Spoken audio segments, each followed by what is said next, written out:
السلام علیکم ناظرین، پروگرام خلیج ٹائم کے ساتھ سرزمین کویت سے طارق اقبال آپ کی خدمت میں حاضر ہے۔ ایس بی آئی چینل کے توسط سے ہم خلیج ٹائم جو ہے ہر ہفتے کرتے ہیں، اور جب ہم نے اس کا آغاز کیا تھا تو ہمارے بہت سے دوستوں نے ہم سے پوچھا کہ آپ یہ پروگرام لائیو کر رہے ہیں اور کرتے رہیں گے، کیا پلاننگ ہے، کون سے موضوعات ٹچ ہوں گے، کن پہ بات چیت ہوگی؟ تو میں نے ان دوستوں کو بڑا خوبصورت جواب دیا۔ میں نے کہا کہ ایک ذمہ داری اگر ہمارے ذمہ آئی ہے تو موضوعات بہت ہمیں ملتے رہیں گے، کرنٹ ایشوز ہوں گے، کئی ڈیز ایسے آئیں گے جو یوم دفاع ہوگا، یوم پاکستان ہوگا، یوم اقبال، قائزم ڈے ہوگا۔ اسی طرح کے ایسے موضوعات جو ہیں وہ ہم وقتاً فوقتاً ان پہ بات چیت کرتے رہیں گے، اور قائد کے حوالے سے ہم نے کافی 2-3 پروگرام کیے۔ تو مسئلہ یہ ہے کہ سلسلے جو ہیں وہ تو ظاہر ہے کہ موضوعات جو ہیں ملکی موضوعات بھی ہمارے سامنے ہوتے ہیں، تو ان پہ بھی ہم نے مطلب اور اس کو ہم نے ٹچ کیا ہے۔ کیا ایوان بالا کے حالیہ انتخابات کا مظہر ہے، یہ ایک موضوع ہے۔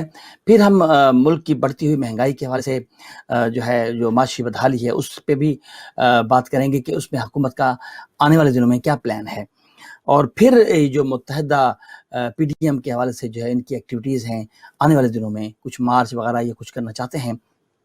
آج ایک اجلاس بھی ہوا تھا، ہم اس سے ڈسکس بھی کریں گے، ہمارے پینلز میں ہمارے دوست شامل ہیں۔ سب سے پہلے پروفیسر رانا اعجاز احمد صاحب کا شکر گزار ہوں۔ سر، آپ نے ہمارے پروگرام میں شمولیت اختیار کی، آپ کا بہت بہت شکریہ۔ Thank you sir, always my pleasure. جی بالکل۔ اس کے علاوہ ہمارے ساتھ ہیں قطر سے ڈاکٹر احمد جاوید صاحب۔ سر، آپ کا بھی بہت شکریہ۔ مائی پلیزر۔ سامع سکندر، آپ ہمارے ساتھ موجود ہیں، آپ وومن ونگ کویت چیپٹر کے صدر ہیں۔ بہت شکریہ سامع سکندر، آپ ہمارے پروگرام میں تشریف لائیں۔ میرا آپ سے سوال یہ ہے کہ پچھلے دنوں آپ کی پارٹی کے حوالے سے اچھی خبریں ملیں۔ پرائم منسٹر صاحب نے اعتماد کا ووٹ لیا، دوسرا چیئرمین سینٹ کا جو الیکشن ہوا اس میں بھی حکومت پارٹی کے اراکین منتخب ہوئے۔ اس الیکشن کے حوالے سے ہمیں کچھ بتائیں، اور اب اس کامیابی کے بعد حکومت کی کیا حکمت عملی ہوگی؟ جی بسم اللہ الرحمن الرحیم۔ جی طارق صاحب، الحمدللہ اللہ تعالیٰ نے خان صاحب کو سرخرو کیا، اور میں آپ کو بتاؤں کہ یہ بہت ہی چیلنجنگ سٹانس تھا جو خان صاحب نے لیا۔ انہیں اللہ تعالیٰ پہ بھروسہ تھا، ٹیم پر بھی اعتبار تھا، اور میں سمجھتی ہوں یہ اس مومنٹ کا کوئی جذباتی فیصلہ نہیں تھا۔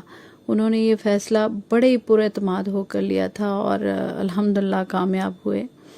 اور جہاں تک چیئرمین سینٹ کے منتخب ہونے کی بات ہے، وہاں بھی اپوزیشن نے ہر حربہ اور ہر داؤ پیچ کھیلا، لیکن پھر بھی ان کو ہمیشہ کی طرح منہ کی کھانی پڑی ہے، اور اللہ کا شکر ہے کہ سینٹ کے دونوں chairman P T I team سے منتخب ہوئے ہیں۔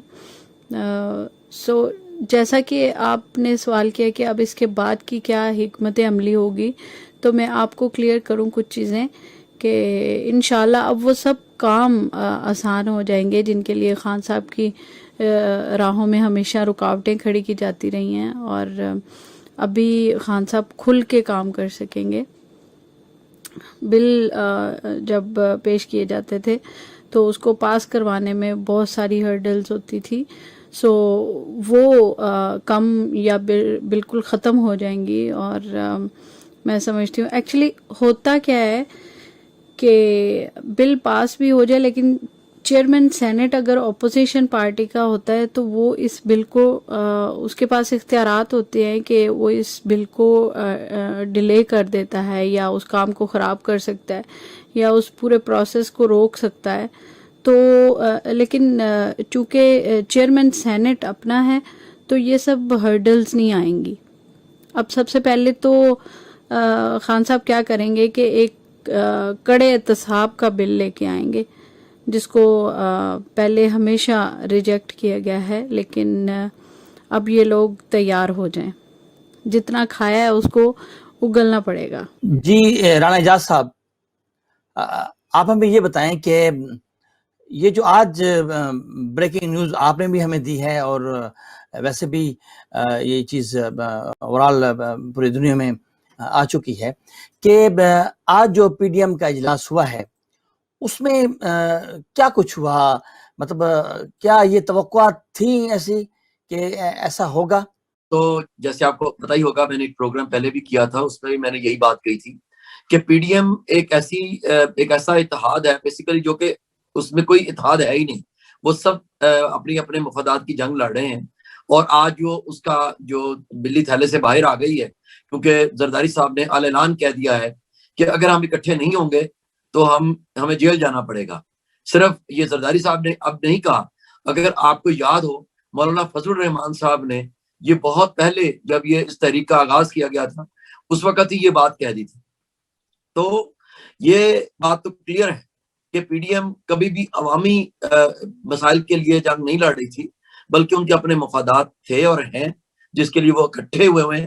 لیکن جہاں ان کے اپنے مفادات کو زد پڑے گی تو وہ یقیناً ایک دوسرے سے علیحدہ ہو جائیں گے، جیسا کہ آج کے پی ڈی ایم کے سیشن میں ہوا کہ جب مریم نواز نے استعفوں کی بات کی تو زرداری صاحب نے، جو کہ ایک بڑی لاجیکل بات ہے کہ ان کی سندھ میں حکومت ہے، تو وہ کیسے انکار کر سکتے ہیں اس بات سے کہ جی ان کو وہ حکومت چاہیے، اور وہ کیسے استعفے دے سکتے ہیں، اپنی حکومت کو خود کیسے ختم کر سکتے ہیں. دوسری بات یہ ہے کہ اگر وہ استعفے دیتے بھی ہیں تو اس سے تو وہ عمران خان کی پی ٹی آئی کی حکومت کو مزید اسٹرانگ کر دیں گے. تو اس لیے میں سمجھتا ہوں کہ زرداری صاحب نے ایک لاجیکل اور ریشنل بات کی ہے، لیکن پہلی دفعہ انہوں نے کھل کے نواز شریف پر تنقید کی اور اس کو کہا جی کہ اگر، اور لانگ مارچ کو کنڈیشن کر دیا ہے اس بات کے ساتھ کہ اگر نواز شریف صاحب یہاں تشریف لے آئیں پاکستان میں تو پھر میں لانگ مارچ کے لیے تیار ہوں، ادروائز ہم اس میں شامل نہیں ہوں. ان کا کہنے کا مراد یہی تھا. لیکن مریم نواز مزید ہیں یہ کہنے پر کہ جی میرے والد کی گارنٹی دیں آپ، اگر ان کی لائف کی آپ اندازہ کریں کہ ایک طرف وہ انقلاب لانا چاہتی ہیں، دوسری طرف وہ گارنٹی زرداری سے مانگ رہی ہیں کہ جی میرے والد کو وہ گارنٹی دیں. یعنی یہ وہ اس بات سے پتہ چلتا ہے کہ ان کی حقیقت کیا ہے. تو پی ڈی ایم جو ہے وہ ایک مفاد پرست ٹولہ ہے جو اپنے مفادات کے گرد گھومتا ہے، اس کا عوامی مفادات سے کچھ لینا دینا نہیں تھا، نہ ہے اور نہ ہوگا. اس لیے اس کی نہ کبھی کریڈیبلٹی تھی، نہ ہے اور نہ کبھی ہوگی. تھوڑی سی بات میں صرف کہنا چاہوں گا سینٹ کے الیکشن کے حوالے سے جو سامع اسکندر صاحبہ فرما رہی تھی، اس کی صرف ایک ہی افادیت تھی پاکستان کے اپنا آئین کے مطابق کہ ان کے انا پرستی جو اس وقت چل رہی ہے حکومت اور پی ڈی ایم کے دوران، پی ڈی ایم کو ایک فیس سیونگ مل جانا تھا اس بحث سے نکلنے میں، جو کہ ان کو نہیں ملا. باقی سینٹ کے الیکشن کی کوئی سگنیفیکینس نہیں ہے as far as powers are concern. صرف صدر جو ہے اگر نہ ہو اس کی عدم موجودگی میں وہ بن سکتا ہے چیئرمین سینٹ صدر، اور وہ کوئی آرڈیننس ایسے نہیں کر سکتا ایشو کہ وہ سمجھے کہ اگر نیشنل اسمبلی یا سینٹ کا اجلاس ان سیشن ہو تو تب کہیں جا کے وہ کوئی آرڈیننس جاری کر سکتا ہے. اس کے علاوہ اس کے پاس کوئی پاورز نہیں ہے کہ وہ کسی قسم کا بھی بل جو ہے روک سکے. ڈیلے کیا جا سکتا ہے لیکن 2/3 میجورٹی کے ساتھ آپ دوبارہ اپنا بل پیش کر سکتے ہیں. تو صرف اس کی اہمیت جو تھی وہ اس حوالے سے تھی کہ حکومت کو ایک بالکل جو ووٹ آف کانفیڈنس بھی لے کے عمران خان نے مزید اپنے اعتماد کو بڑھا لیا ہے، اور اب چیئرمین سینٹ اور ڈپٹی چیئرمین سینٹ کی سیٹوں سے عمران خان کا اعتماد اور اس کی حکومت کا اعتماد بڑھ گیا اور اس کی عزت زیادہ ہو گئی ہے پہلے سے as compare to the P D M. اور دوسری طرف پی ڈی ایم جو ہے وہ اس بات میں ناکام رہی ہے کہ وہ اپنی فیس سیونگ کر کے اس سے نکلنا چاہ رہی تھی، وہ مزید اس دلدل میں پھنس گئی ہے. اور جیسے میں نے ہمیشہ سے کہتا رہا ہوں کہ پی ڈی ایم کی کبھی بھی کوئی اہمیت نہیں تھی، اور آج بھی یہی کہہ رہا ہوں، اور آج ثابت ہو گیا اس پی ڈی ایم سیشن کے بعد کہ یہ ایک ایسا کھوکھلا اتحاد تھا جس کی کوئی اپنی جو ہے وہ اپنے ثابت قدم رہنے کی توقع ہی نہیں تھی مجھے. اب حکومت کو اب عوام کی بھی فکر کرنی چاہیے نا کہ جو مسائل عوام کو پڑ رہے ہیں اس وقت، رانا اعجاز صاحب ان کو بھی تو حل کرنا ضروری ہے نا. وہ کیسے کریں گے ان حالات میں؟ بالکل درست فرمایا آپ نے. یہ وہ اہم بات ہے جو سب سے زیادہ اب عمران خان حکومت کو دیکھنی پڑے گی، کیونکہ عوام پچھلے 2.5 سال سے جس قدر سفر کر رہے ہیں اس کی مثال آج سے پہلے نہیں ملتی. لیکن اس میں ہمیں یہ کہنا پڑے گا کہ اس کے ذمہ دار عمران خان صاحب نہیں ہے. کسی حد تک سے مراد یہ ہے کہ معیشت کی جو حالت ہے وہ یقیناً 2-2.5 سالوں میں خراب نہیں ہوئی, وہ تو پچھلے 70 سال سے بہت برے حالات چلتے آ رہے تھے. عمران خان صاحب نے صرف یہ کیا ہے کہ جو پلگز لگائے گئے تھے پرانی حکومتوں نے اور وہ بند کیے ہوئے تھے وہ راستے کے, لوگوں کو پاکستان کی معیشت کی سمجھ نہ آئے, وہ پلگز آ کے عمران خان صاحب نے نکال دیے ہیں اور عوام کو اپنی معیشت کی اصل حالت بتا دی ہے اور سچ بول دیا ہے, جس کا وہ خمیازہ خود بھگت رہے ہیں. لیکن جو میں سمجھتا ہوں کہ عمران خان کو کرنا چاہیے وہ یہ ہے کہ سخت فیصلے وہ پہلے بھی لے چکے ہیں اور لے رہے ہیں اپنی معیشت کے حوالے سے. ہمارے پر ٹیکس زیادہ لگ رہے ہیں اور ہم لوگ ٹیکس دے بھی رہے ہیں, اور پاکستانی عوام پوری طرح سے عمران خان کے ساتھ کھڑی ہے اور اس کو مدد دے رہی ہے اس کی, اور اس کو بتا رہی ہے کہ ہم آپ کے ساتھ ہیں, اعتماد دے رہی ہے. لیکن خان صاحب اس کے جواب میں کوئی ریفارمز نہیں لے کے آ رہے, کوئی کنکریٹ قسم کی ریفارمز لانا ان کا فرض ہے, جو کہ وہ اپنے ابھی 2.5 سالہ دور میں سوائے وہ اپنی جو حزب اختلاف تھا اسی کو ہی جواب دیتے رہے ہیں, ری ایکٹیو پالیٹکس کرتے رہے ہیں.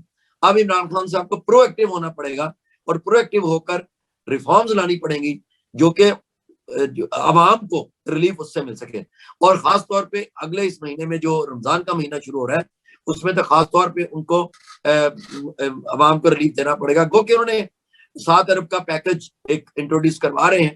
میں پھر کہوں گا کہ ایسے پیکیجز سے پرہیز کیا جائے کیونکہ یہ اول و آخر ہم عوام پر ہی یہ بوجھ پڑے گا, کیونکہ پہلی حکومتوں نے بھی اسی طرح کے فضول قسم کے پیکج دیے, رمضان وغیرہ میں آ کے بجلی کی سبسڈی دیتے رہے, جو آج اتنے قرضے ہم پر بڑھ گئے ہیں. تو عمران خان صاحب کو چاہیے کہ وہ ایسا قابل عمل پلان لے کر آئیں جو کہ یقیناً ان کے جو ماہر معاشیات کے ماہر جو ان کے ساتھ بیٹھے ہیں, ان کی ایک ٹیم ہے, ان سے مشورہ کریں کہ وہ ایسا لے کر آئیں پلان کہ جس سے عوام پر بعد میں مزید ٹیکس نہ لاگو کرنے پڑے. یہ بڑی اہم بات ہے کیونکہ یہ جو ہے نا یہ وقتی ہوتے ہیں پلان کہ جی اتنے ارب کا ہم نے سبسڈی دے دی, بعد میں جناب وہ عوام پر ہی آئے گا. تو عمران خان صاحب سے میری درخواست یہی ہے, سخت فیصلے آپ نے پہلے بھی لیے اب بھی لیں, لیکن عوام کو ریلیف دیں.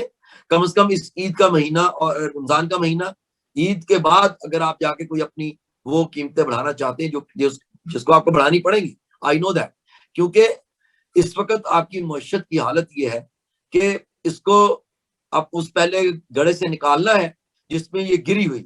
تو اب عمران خان صاحب ریسٹور کرنا شروع ہوئے ہیں اور ہمیں ان کو اس حوالے سے ان کی تعریف کرنی پڑے گی کہ کم از کم عمران خان اور اس کے چاروں وزرائے اعلیٰ یہ کم از کم کرپشن نہیں کر رہے, جبکہ پچھلی حکومتوں کے دوران وزیر اعظم سمیت تمام وزرائے اعلیٰ دونوں ہاتھوں سے ملک کو لوٹ رہے تھے, تو اس کا ٹرکل ڈاؤن ایفیکٹ بھی ہو رہا تھا.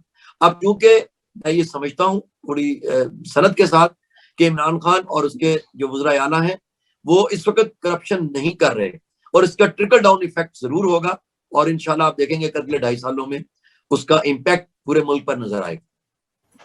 صحیح. اچھا, اب رانا اعجاز صاحب آپ ہمیں یہ بتائیے کہ جو ٹیکس کا نظام ہے, آپ دیکھیں کہ ابھی کل میرے خیال عمران خان صاحب نے بھی کہا ہے کہ جب تک ایف بی آر میں ٹریس اور ٹریک سسٹم نافذ عمل نہیں ہوگا اس وقت تک ٹیکس چوری ہم نہیں روک سکتے. میں ایز این انڈیویجول ٹیکس دیتا ہوں عوام پہ لگائے گی, تو ایسا نظام کب ایسا ہو سکتا ہے کہ یہ نظام بہتر ہو؟ یقیناً یہی وہ باتیں ہیں جو میں کہہ رہا ہوں کہ خان صاحب کو تھوڑا سا پرو ایکٹیو ہونا پڑے گا, اور وہ ہر وقت اگر یہی ایکسکیوزز پیش کرتے رہیں گے کہ جی گزشتہ حکومتوں نے یہ کر دیا وہ کر دیا, اور آپ ٹیکس کا اب ان کی حکومت ہے, انہوں نے کرنا ہے جو کرنا ہے. اگر وہ اپنے اداروں کو پرو ایکٹیو نہیں کر سکتے تو پھر یہ یقیناً انہی کی خامی ہوگی. ان کو چاہیے کہ اپنے اداروں کو پرو ایکٹیو کریں اور خود بھی پرو ایکٹیو ہوں, وہ پالیسیز لے کر آئیں, وہ لائے عمل اختیار کریں جو کہ یقیناً عوام کے لیے بہتر ہوگا. لیکن اس کے ساتھ ساتھ میں پہلے جیسے کہہ رہا تھا اب بھی یہی کہہ رہا ہوں کہ ہم کو انفرادی سطح پر بھی اپنی ذمہ داریاں سمجھنا ہوں گی. اگر ہم چاہتے ہیں کہ ہماری آنے والی نسلیں, ہمارے بچے ایک بہتر مستقبل کے ساتھ ایک بہتر پاکستان میں رہیں, تو سسٹینیبل ڈیولپمنٹ کا مطلب یہ ہوتا ہے to fulfill the needs and demands of the present generations without depleting the needs and demands of the future generations. تو اس کے لیے بڑا ضروری ہے کہ فرد جو ہے وہ خود ذاتی طور پر باشعور ہو اور وہ ٹیکس دے, اور ویسے میں آپ کو یہ بات بتاتا چلوں کہ پاکستان میں لوگ ٹیکس دے رہے ہیں، کوئی بھی چیز ہم خریدتے ہیں وہ ہم اس پر ٹیکس دیتے ہیں. تو خان صاحب یہ میں کلیئرلی عمران خان صاحب کو آپ کے پروگرام کے توسط سے کہنا چاہتا ہوں کہ اب آپ یہ کہنا چھوڑ دیں کہ F B R track and trace system لے کر آئے گی تو یہ بات بنے گی، ایسی بات نہیں ہے.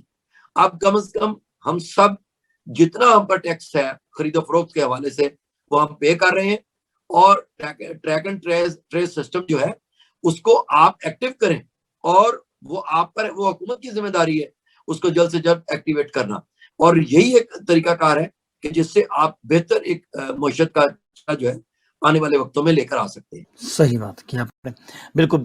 اب ہمارے ساتھ رہی ہے، میں ڈاکٹر احمد جاوید صاحب آپ سے بات کروں گا. آپ اوورسیز پاکستانی ہیں اور یہاں قطر میں رہتے ہوئے آپ کو پتہ ہے کہ کیا کیا مسائل ہمارے ملک کے بھی ہیں، اور یہاں جو ہم غیر ممالک میں بیٹھے ہیں روزگار کے حوالے سے، تو آپ کیا سمجھتے ہیں کہ یہ جو ہمارے ہاں جو مسائل چل رہے ہیں پاکستان میں غربت کے حوالے سے، آپ کس حد تک امید رکھتے ہیں کہ انشاءاللہ اس میں بہتری کی امید ہے؟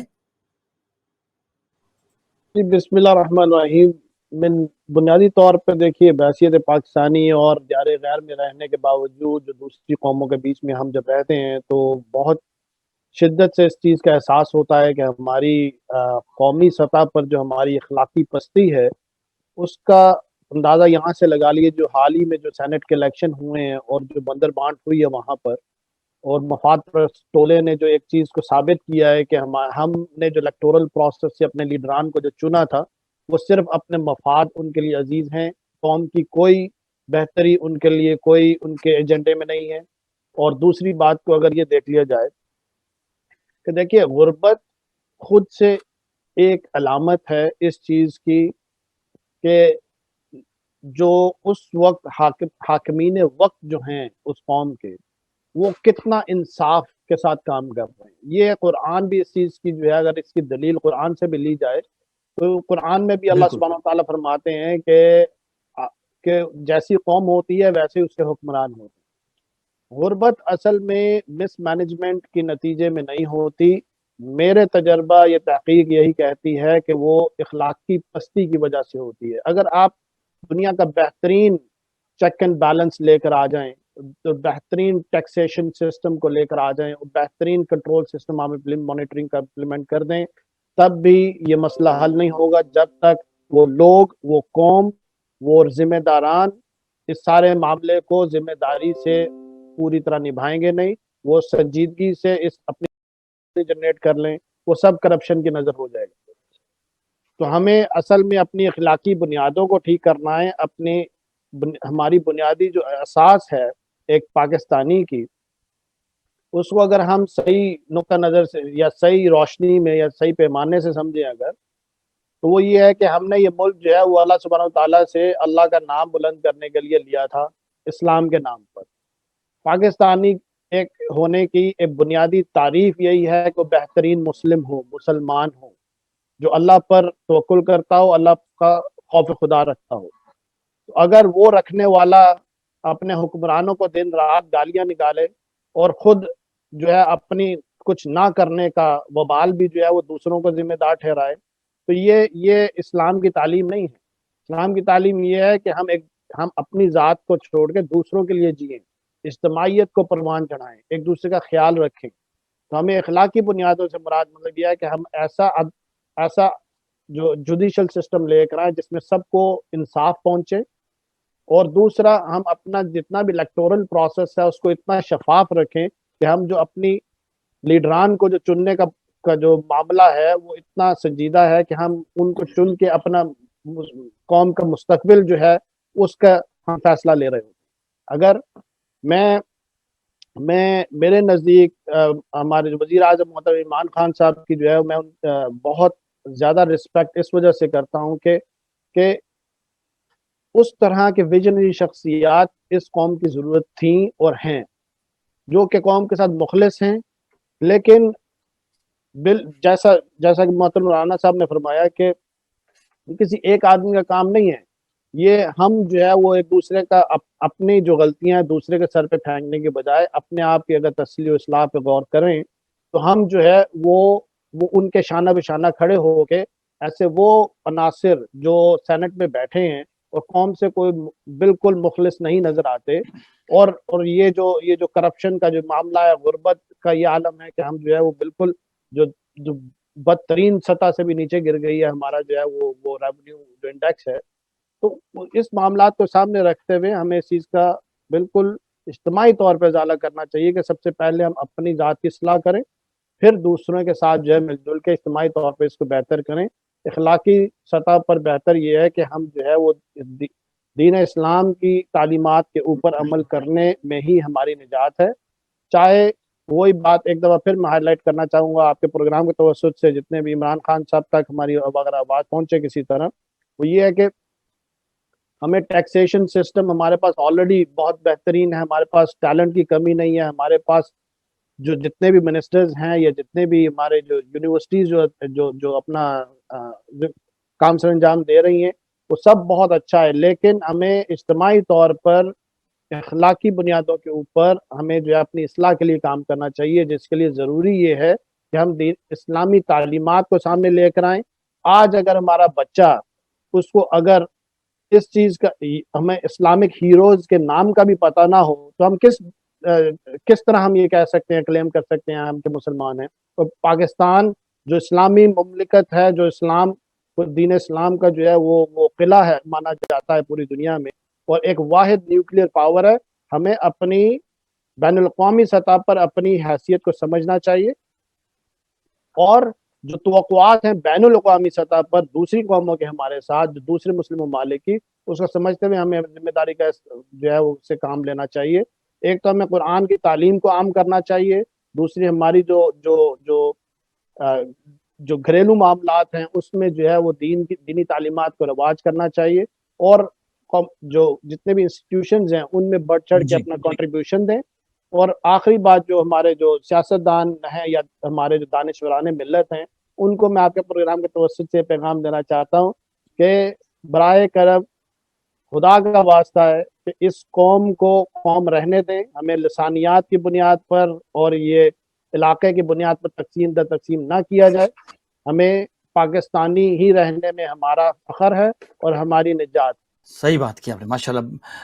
رانا اعجاز احمد صاحب، آپ یہ بتائیں کہ اس وقت پاکستان کا مفاد کس میں ہے کہ ہم متحد ہو جائیں اور ایک ہو کر ایک پیج پہ آ جائیں؟ جو بھی یہاں جتنی بھی یہاں سیاسی پارٹیاں ہیں ملک کے لیے سوچیں. اس وقت بیرونی خطرات بہت زیادہ ہیں، پاکستان کو مسائل اس قدر زیادہ ہیں کہ ہمیں متحد ہونا ضروری ہوگا. وہ کیا لاہ عمل ہوگا؟ ہم کس طرح ایک پیج پہ آ کے بیٹھ کے بات کریں گے؟ جی اچھا سوال کیا آپ نے طارق صاحب. یقیناً پاکستان کو اس وقت جو ہے میں سمجھتا ہوں کہ بیرونی کوئی خطرہ نہیں ہے. پاکستان کو جتنے خطرات ہیں وہ اندرونی ہیں، کیونکہ پاکستان کے اندر ایتھنک کانفلکٹس اور ایتھنک سیکٹس اتنے زیادہ ہیں کہ وہ ایک دوسرے کو برداشت نہیں کرتے. تو سب سے پہلے آپ نے بہت اچھی بات کہی کہ ہمارا متحد ہونا ضروری. میں آپ کے پروگرام کے توسط سے خاص آپ کو ایک تجویز دینا چاہتا ہوں کہ خدا را آپ سب لوگ کلیم کرتے ہیں، پیپلز پارٹی والے بھی، پی ایم ایل این والے بھی، جتنی سو کالڈ دینی جماعتیں ہیں وہ بھی، کیونکہ انہوں نے تو دین کو کمرشلائز کر دیا، لیکن پھر بھی میں ایک پر امید شخص ہونے کی وجہ سے یہ ان سے بھی امید کرتا ہوں کہ وہ بھی میری بات سمجھیں گے. عمران خان صاحب کو چاہیے کہ جہاں جہاں سے جس پارٹی سے بھی ان کو ایک اچھا بندہ ملتا ہے اس کو اپنی ٹیم میں شامل کریں. جو لوگ پارلیمنٹ میں بیٹھے ہوئے صرف ان کو، میں باہر سے نہیں امپورٹ کرنے کی کہہ رہا، پارلیمنٹ میں چاہے حزب اختلاف میں وہ لوگ بیٹھے ہیں، چاہے وہ حزب اقتدار میں، ان کو اوپر لے کر آئیں جو واقعی اس ملک کی بہتری چاہتے ہیں. وہ تبھی ممکن ہوگا کہ جب عمران خان صاحب جیسا بندہ جن کا ایک کرزما ہے، ان کو لوگ مانتے ہیں، وہ چاہے حزب اختلاف والے بھی ہوں، عمران خان کی عزت کرتے ہیں. جیسے آپ نے ابھی دیکھا ووٹ آف کانفیڈنس انہوں نے ایسے نہیں لیا، اس میں بہت سے لوگ ایسے تھے جو کہ ان کی جماعت سے نہیں تعلق رکھتے تھے. تو آپ اس بات سے نہ لگا سکتے ہیں کہ عمران خان صاحب اس وقت ایسے بندے ہیں کہ جو یہ ہمت کر سکتے ہیں اور پاکستان میں ایک اخلاقی سیاست کو جو ہے وہ سامنے لا سکتے ہیں اور ایک مثال بن سکتے ہیں. میں نے جیسے پہلے کہا ان کو پرو ایکٹیو ہونا چاہیے. چھوڑ دیں اس بات کو کہ جس طرف تحریک انصاف سے لوگ لینے ہیں. اگر ان کو فرض کریں فارن منسٹر کے لیے اگر شہری رحمان جیسے جو ہے وہ خاتون سے رابطہ کرنا پڑتا ہے، ان سے مشورہ لیں، ان کو سامنے لے کر آئیں. اسی طرح اور حوالے سے اگر وہ سمجھتے ہیں کہ قمر الزمان قاہرہ صاحب سے کوئی یا اعتراض آسم صاحب سے کوئی مشورہ لے سکتے ہیں تو ان سے مشورہ لیں، تاکہ ایک ایسی باہمی یگانگت کا ماحول پیدا ہو کہ ہمارے ملک کے اندر جو ایک افراتفری اس حوالے سے ہے کہ ہمارے اندر اتحاد کی کمی ہے، جب تک ہماری یکجہتی نہیں ہوگی تو کوئی بھی ملک ہم کو پکڑ سکتا ہے. اگر آپ نے ابن خلدون کو پڑھا ہو، بہت 13ویں صدی کا ایک تیونس کا رہنے والا رائٹر ہے اور ایک فلسفی ہے مسلمان، اس نے یہ فلسفر ہے، انہوں نے یہ کہا تھا کہ کسی بھی ریاست کے اندر جب تک سینس آف عصبیہ، سینس آف انٹیگریشن موجود ہے، وہ کسی پر بھی جو ہے وہ حاوی ہو سکتی ہے. ابھی آپ جو بات غربت کے حوالے سے کر رہے تھے، اس میں تھوڑی سی بات ایڈ کرنا چاہوں گا کہ غربت اس جگہ پر ہوتی ہے جہاں پر ڈگنیٹی آف لیبر کو دھتکار دیا جاتا ہے. بڑی معذرت کے ساتھ کہوں گا کہ پاکستان کے اندر ڈگنیٹی آف لیبر نہیں ہے، اور یہ ہم نے ہندوانہ نظام سے سیکھا ہے. ہمیں اپنے آپ صلی اللہ علیہ وسلم کی تعلیمات کو دیکھنا پڑے گا کہ جنہوں نے ہمیشہ کام کی عظمت کو جو ہے کے متعلق بتایا ہے. یہ سب سے اہم بات ہے کہ ہم نے اپنے پیغمبر محمد صلی اللہ علیہ وسلم کی ان تعلیمات کو سمجھنا ہے جو کہ پوری انسانیت کے لیے ہے، وہ کسی صرف مسلمان کے لیے نہیں ہے، پوری کائنات کے لیے ہے. تو ہمیں دراصل اپنے اس سورس آف نالج یعنی قرآن کی طرف واپس جانا ہے، اس کو سمجھنا ہے. ہمیں ہر انسان کی جو ہے وہ احترام کرنا ہے، چاہے وہ کسی بھی مذہب سے تعلق رکھتا ہو، چاہے وہ کسی بھی عقیدے سے تعلق رکھتا ہو، اس کی بات کو سننا ہے، اس کا احترام کرنا ہے. پورا اسلام کی بنیاد جو ہے احترام انسانیت پر کھڑی ہے. تو پاکستان کے اندر جو غربت آپ کو نظر آتی ہے، یا میں کہوں گا بر صغیر کے اندر، اس کی صرف ایک ہی وجہ ہے، وہ یہ ہے کہ یہاں پر ڈگنیٹی آف لیبر نہیں ہے، یہاں پر ان امپلائمنٹ نہیں ہے. طارق صاحب، پاکستان کے اندر یہاں پر انڈر امپلائمنٹ ہے. لوگ اپنی پسند کی جاب کرنا چاہتے ہیں. لوگ کہتے نہیں میں راجپوت ہوں، میں چودھری ہوں، میں کھوسا ہوں، میں لغاری ہوں، اور میرے یہ لیول کی جاب نہیں ہے. آپ یقین جانیے کہ میں ایف ایس سی کے بعد سے کام کر رہا ہوں، اور میں نے ایف ایس سی کے بعد بھی جب میں ٹیوشن پڑھاتا تھا تو میں ایک پاکستان کے اندر 18ویں گریڈ سے زیادہ پیسے کماتا تھا، اور وہ صرف میری جیب خرچ کے لیے ہوتا تھا، اور مجھے کبھی پیسوں کی کمی نہیں. میں صرف یہ کہنا چاہ رہا ہوں کہ ہم آج بھی، میں نے دیکھا طالب علموں میں یہ تاثر نہیں ہے. ایک بندہ کمانے والا ہے، 10 کھانے والے ہیں. آج بھی 21ویں صدی میں دنیا کا کوئی ملک مجھے دکھا دے. میں اپنے طالب علموں سے پوچھتا ہوں اپنی کلاس میں، 30 لوگ بیٹھے ہوئے ہیں، بتائیں مجھے کہ آپ میں سے کتنے لوگ کام کرتے ہیں؟ ایک یا دو تین ایسے بھی ہوتے ہیں جو بتاتے نہیں ہیں. اسی وجہ سے جو میں نے آپ کو بتایا کہ ڈگنیٹی آف لیبر نہیں ہے اس ملک میں. لوگ فخر محسوس کرتے ہیں کہ میرا باپ کماتا ہے، میرا بھائی دبئی میں ہے، میرا بھائی امریکہ میں ہے. یہ وہ بات ہے جس کی وجہ سے ہمارے ملک میں غربت ختم ہونے کے چانسز نہیں ہیں. جب تک ہم اپنے رویے ٹھیک نہیں کریں گے، جب تک ہم یہ نہیں، ہمارے والدین اور ہمارا نظام، میں نے ایک پہلے بھی پروگرام میں بتایا تھا کہ انٹرمیڈیٹ کے بعد پاکستان کے اندر ہر شخص کو کہا جائے کہ وہ 2 سال کام کرے، چاہے وہ مرد ہو چاہے عورت ہو، تو پھر یہ معیشت ٹھیک ہوگی. اگر آپ سمجھ رہے ہیں یہ غربت جو ہے یہ ختم کر دیں گے آپ، اس کے علاوہ یہ پاسبل نہیں ہے. آپ ہر شخص کو معیشت ٹھیک کرنے کے لیے اس کی ذمہ داری کا احساس دلائیں. یہاں پر خواتین کو میڈیکل کالجز میں پڑھا کے گھر بٹھا دیا جاتا ہے، وہ خود کام نہیں کرتی. 70% خواتین کئی میڈیکل کالج کی جن پر اتنا پیسہ خرچ ہوتا ہے حکومت کا، لیکن وہ گھر بیٹھ جاتی ہیں، وہ کام نہیں کرتی. اسی طرح ایم اے کی ڈگریاں ہیں پاکستان میں، M A, M Phil, P H D وہ لوگ کرتے ہیں ہائر اسٹڈیز میں جن کا کوئی شادی نہیں ہوتی یا پھر ان کو کوئی کام نہیں ملتا. بڑی انفارچونیٹ بات ہے. یہ وہ وجہ ہے جس کی وجہ سے پاکستان کے اندر غربت ہے، کیونکہ ہم کام کرنے کے لیے تیار نہیں ہیں. ہم اپنے بھائی، اپنے باپ، اپنے بڑوں کو جو ہے کام کرتے ہیں اور ان سے لے کے پیسے کام آگے پڑھنا عزت محسوس کرتے ہیں. یہ عزت نہیں ہے، یقین جانے یہ بے عزتی ہے کہ ایک شخص 18 سال کا ہو گیا ہے لیکن وہ ایک پیسہ نہیں کماتا. یہ وہ وجہ ہیں جو ہمیں اپنی قوم کو، عمران خان صاحب کو بتانی پڑیں گی کہ ہم اگر معیشت کو ٹھیک کرنا چاہتے ہیں، ہر شخص میں کو اس کے اندر اپنا حصہ ڈالنا پڑے گا. آپ جائیں امریکہ میں، آپ لوگ جانتے ہیں وہاں پہ پھانگیں ملتی ہیں خربوزے کی، تربوز کی. کیوں ملتی ہیں؟ تاکہ جس نے کھانا ہے جتنا اتنا لے کر جائے. ہمارے یہاں پورے کا پورا تربوز لے آتے ہیں پاکستان میں، ایک بندہ لے کے آتا، سارے کھاتے ہیں. اپنی جگہ ہے یہ محبت اور عقیدت، ایک دوسرے کے ساتھ مہربانی، شفقت، میں وہ نہیں کہہ رہا، لیکن اگر آپ اس کے ذریعے سے لوگوں کو ان کی ذمہ داریوں سے ہٹا رہے ہیں تو آپ جرم کر رہے ہیں. ان تمام جو بیرون ملک میں مقیم پاکستانی ہیں ان کی یہ خواہش ہے آپس میں یہ جھگڑے یہ سب چیزیں مت کریں، صرف اور صرف ملک کو عزیز رکھیں۔ یقینی طور پر آنے والا پروگرام بھی ہمارا 23 مارچ کے حوالے سے ہے، اس میں ہمارے سیگمنٹ میں مختلف چیزیں ہیں انشاءاللہ۔ اگلے پروگرام کے لیے انشاءاللہ آپ سے ملاقات ہوگی۔ اجازت چاہتا ہوں، اللہ حافظ۔